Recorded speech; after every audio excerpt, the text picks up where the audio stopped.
Bonjour à tous, je vous propose de corriger un nouvel exercice de géométrie dans l'espace afin de compléter votre niveau de compétence.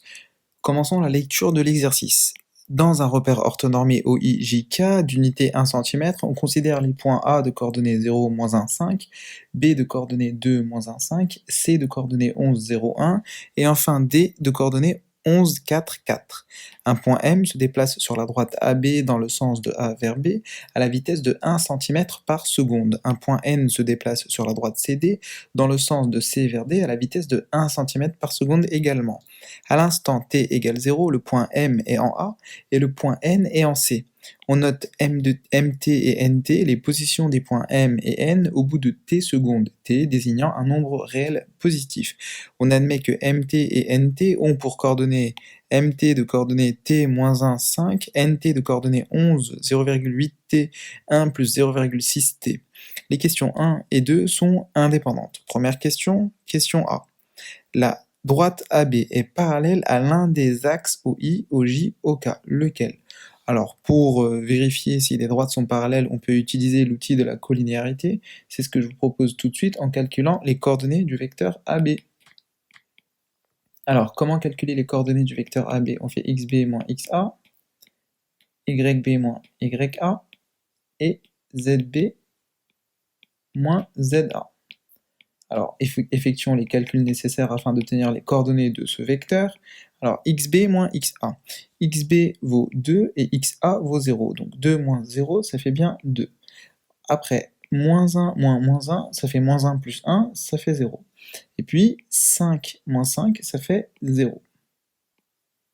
Après, il faut savoir à quel vecteur ce vecteur AB est collinéaire. Est-ce qu'il est collinéaire au vecteur OI, ou bien au vecteur OJ, ou bien au vecteur OK?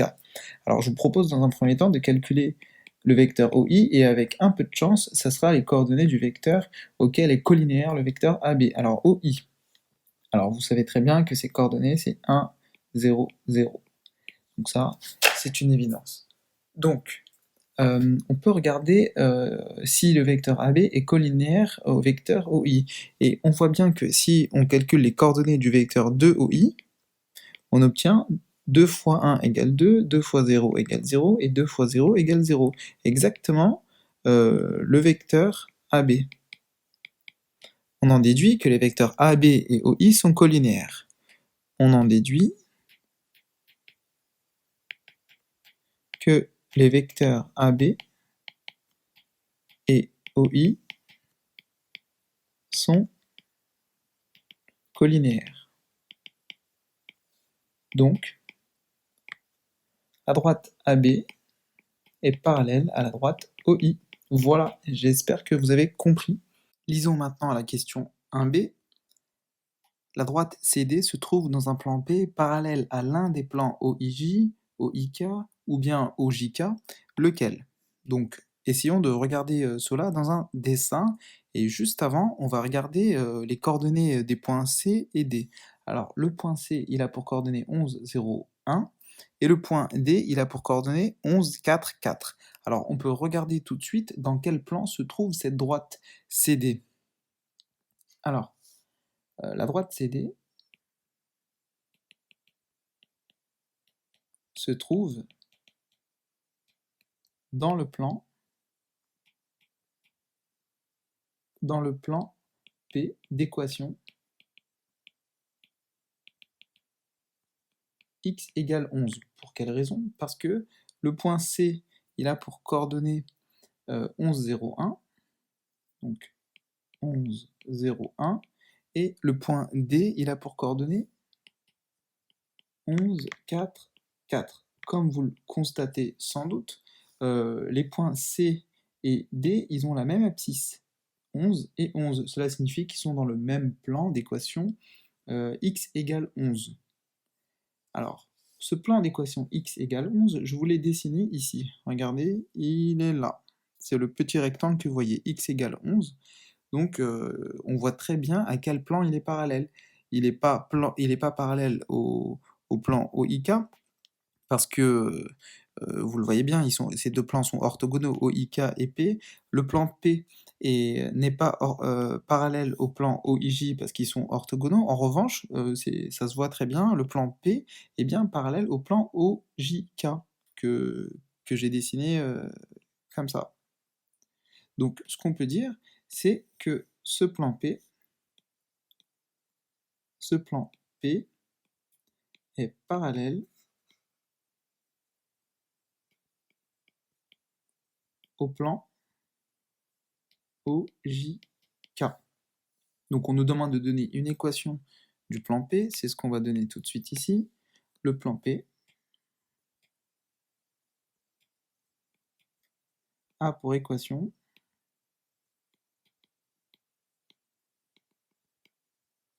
x égale 11. Voilà, j'espère que vous avez compris. Alors on va tout de suite passer à la question suivante.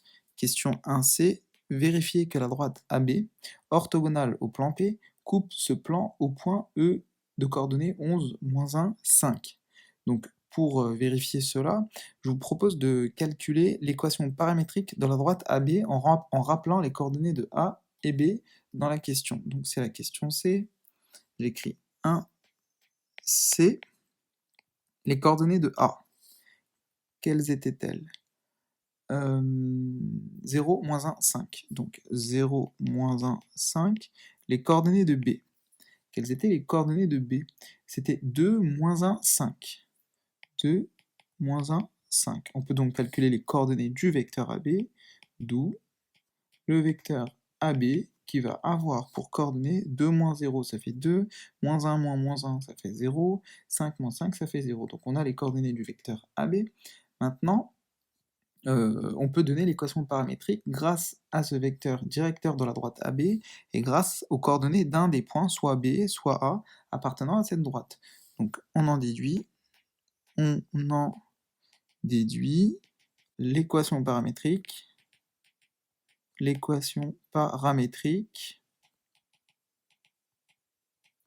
de la droite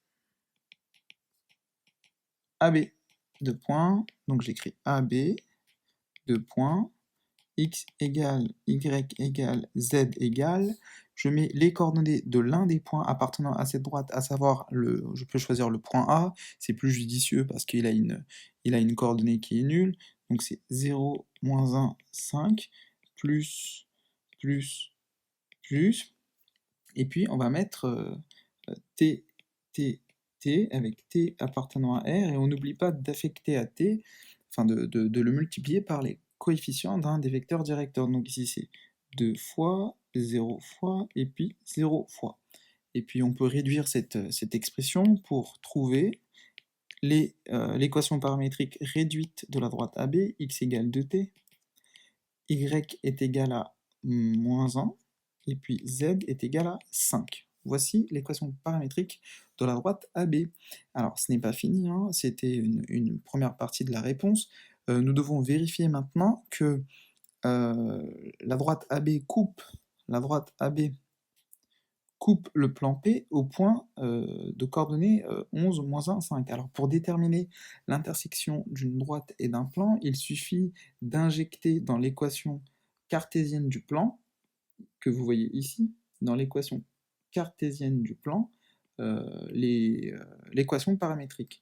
Donc, déterminons l'intersection de la droite AB et de P. Pour ça, je vous l'ai dit, on va injecter dans l'équation paramétrique, donc on prend l'équation paramétrique de P, donc équation paramétrique de P c'est x égale 11, on va injecter dans cette équation les valeurs de x, y et z. Alors y et z n'apparaissent pas dans l'équation paramétrique, donc il suffit de remplacer x par 2t, donc on obtient 2t égale 11, et du coup t égale à 11 demi.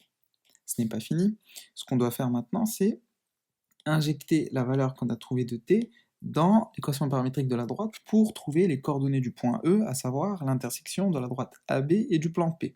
Donc allons-y, ce que l'on peut faire maintenant c'est déterminons les coordonnées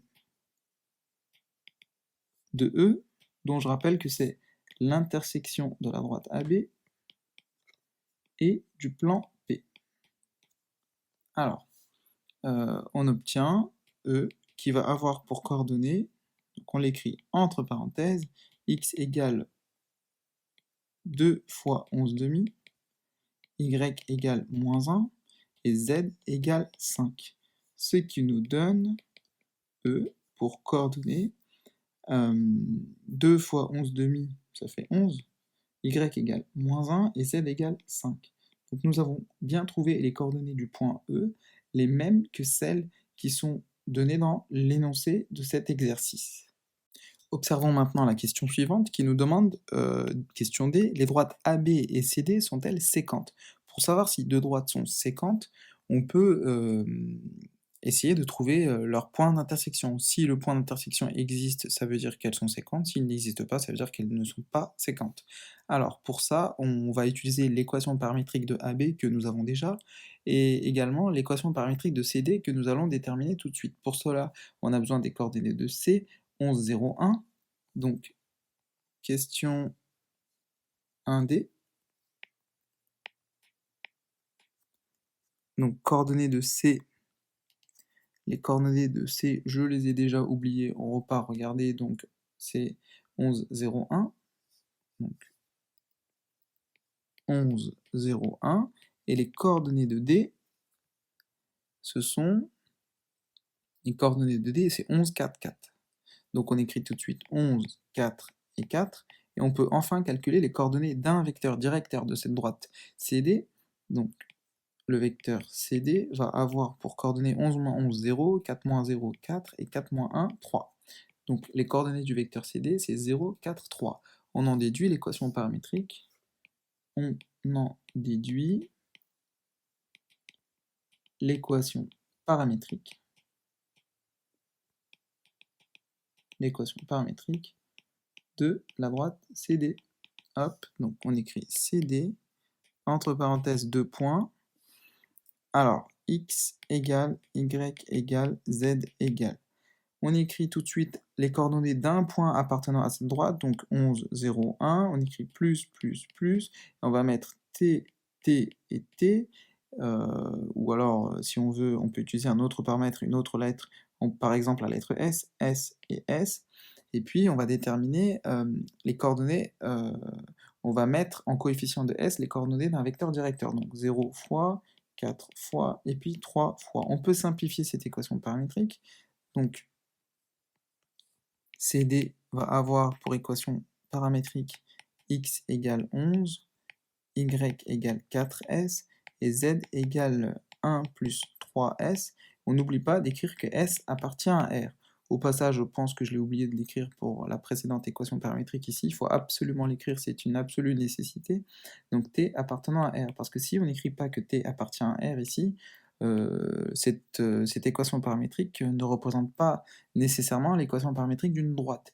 C'est bien évidemment le fait que t appartient à R qui confère à cette équation paramétrique une caractéristique de droite. Il faut qu'une droite, elle est infinie, donc il faut absolument que t appartienne à R.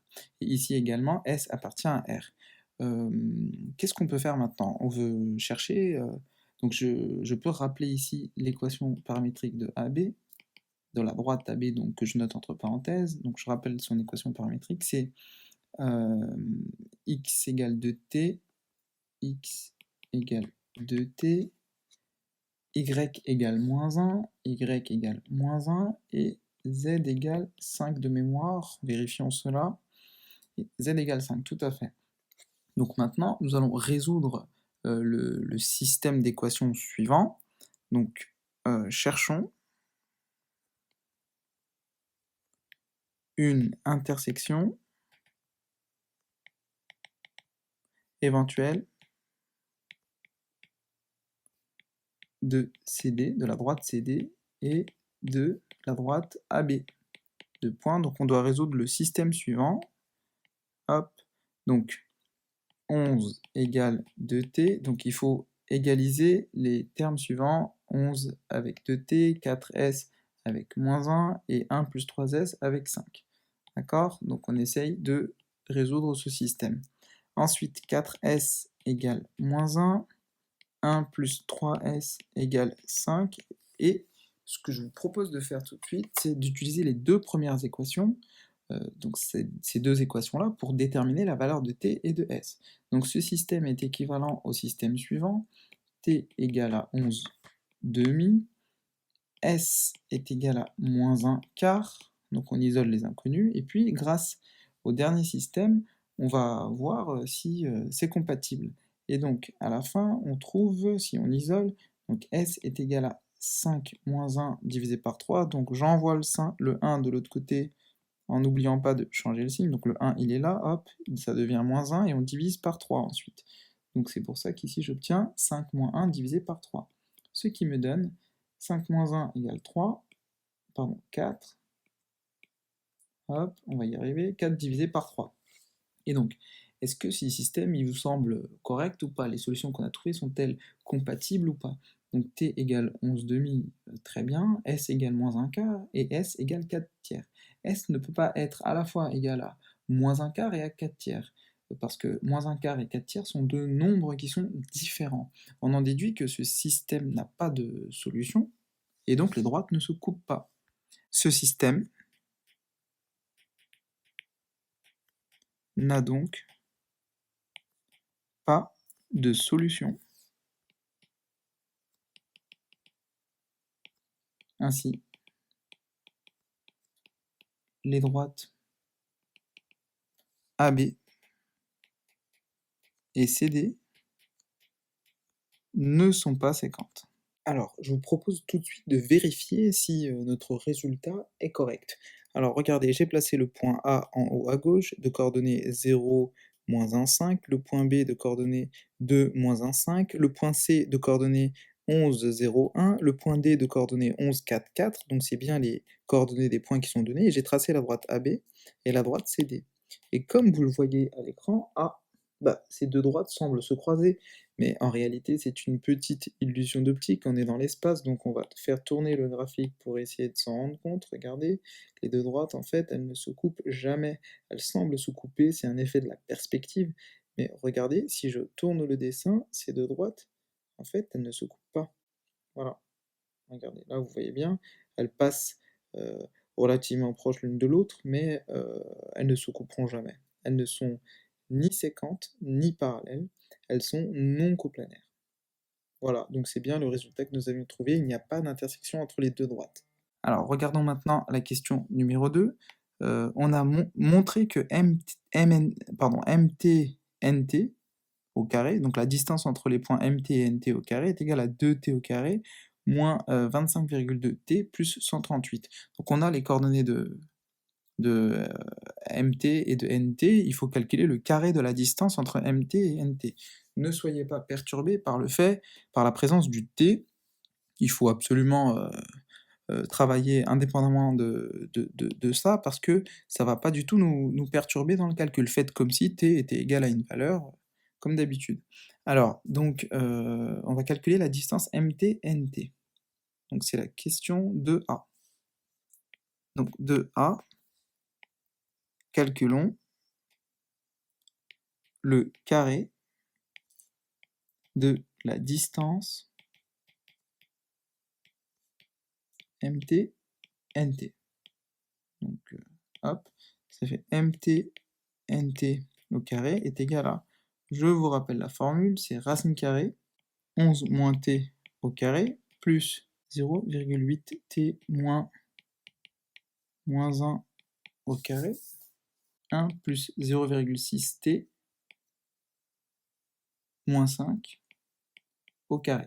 On n'oublie pas d'élever le tout au carré parce que je vais calculer le carré de la distance. Donc ce carré-là va avoir pour effet d'annihiler la racine qui se trouve ici, donc on se retrouve avec MT-NT au carré qui est égal à 11 moins T au carré plus 0,8 T plus 1 au carré plus, et là on peut faire le calcul de 1 moins 5, ce qui fait moins 4 plus 0,6 T au carré.